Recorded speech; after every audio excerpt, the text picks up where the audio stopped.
What's the best boxing to watch? Watch this video. Hello, welcome to me, Edson. I hope you're all well. So a very quick video here.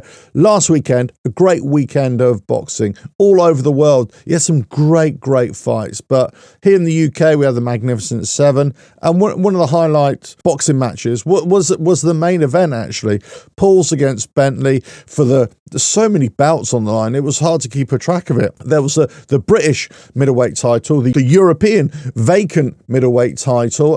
There was a WBO and the WBA, or was it I can't even remember, interim titles as well there, sorry, intercontinental and continental titles there as well.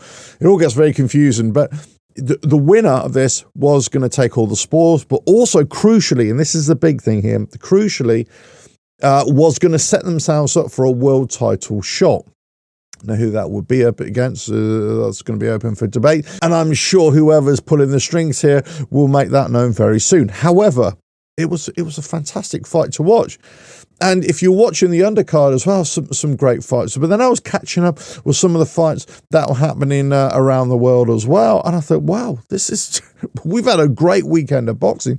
So when you ask me about boxing, if you ask me about, okay, the levels of boxing and professional boxing, I made videos last week about, what's up with sort of Cole Froch and this Jake Paul nonsense and all that sort of stuff. And you kind of think, well, this is boxing. This is what we want to protect. This is what we want to like.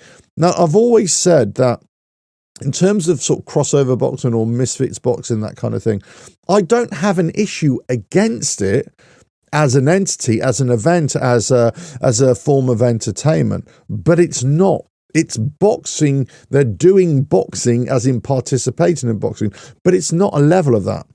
So they know, at least in misfits, they know they are not at this level. And they know that what they're doing is this kind of YouTuber influencer boxing, but they want to try and get the boxing matches to be of a better quality. I got no issue with that. But what we've had the issue with is when the likes of these crossovers like Jake Paul all of a sudden say, no, they're professional boxers. And I'm not going to harp on about it anymore. But you cannot compare that with what we've just seen and what we see every week and what we see on the big fight cards and also on the small hall fight cards as well. This is professional boxing. So if you get those guys in there, then you'll really see what's what. So this is where there's got to be, this is where somebody's delusion has got to be called out.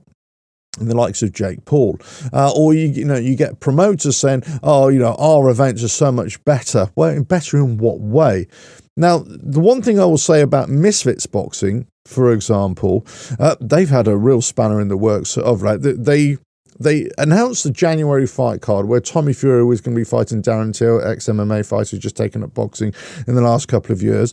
Tommy Fury is now pulled out, crazily enough, for suggesting that he can't trust Darren Till won't kick him in the face because Darren Till was mouthing off in the press conference. And it's all a bit, why are you putting out the fight? Even if Darren Till does that, then he's going to lose all his money. And as I said this in the previous video, it'd be stupid to do that.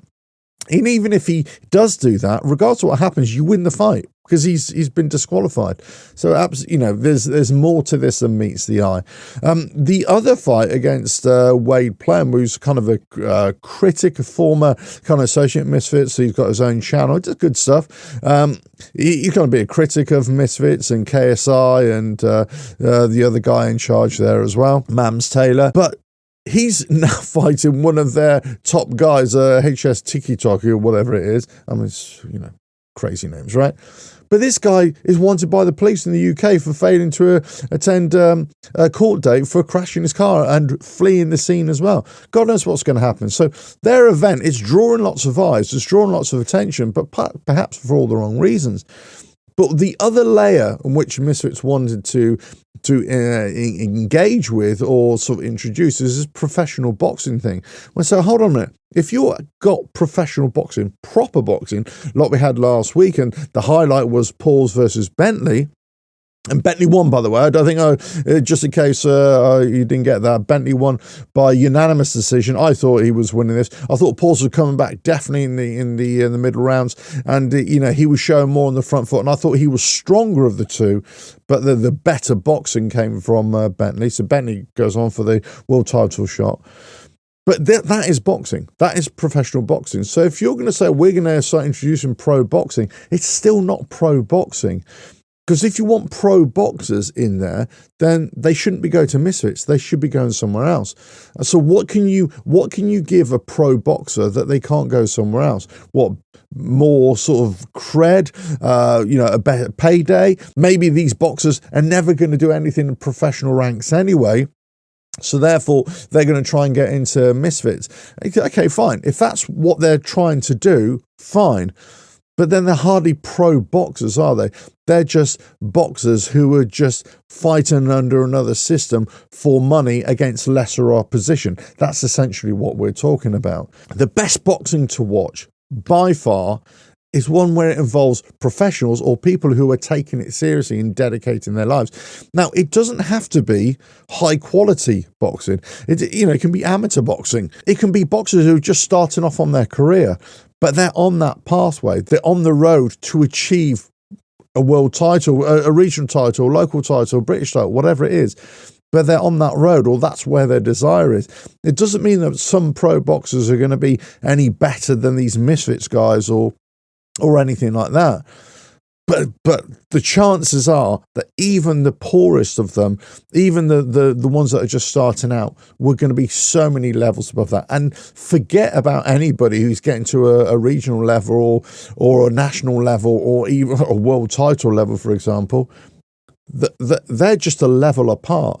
And my problem with what's gone on in the last couple of weeks, the last few weeks, is there seems to have been a bit of a muddying of the waters by even boxing fans or boxing commentators who kind of try blurring the lines here between that section of boxing, that is proper boxing. That's all you can call boxing. And this other section, that isn't pro boxing. That's just entertainment. You can call it what you want, but it's not boxing. It's under a boxing umbrella, but it's not boxing in those terms. It's certainly not in professional terms. And that's where you get the likes of Carl Froch calling all that. And I'm very much the same. It's a different thing. Enjoy it for what it is. Enjoy the entertainment. Enjoy the spectacle. But if you want to see proper boxing, skillful boxing, boxers who actually know what they're doing, into anything, any kind of attribute of boxing you can think of, watch a proper boxing match. Watch what we had just had this last weekend. Boxing matches all over the world. Fantastic turnout, fantastic quality of boxing, and some real tussles as well. That's quality and not that. That's the best boxing to watch. Let us know your thoughts in the comments below. If you like what I do here, well, just keep on watching the videos and I'll catch you again. Bye now.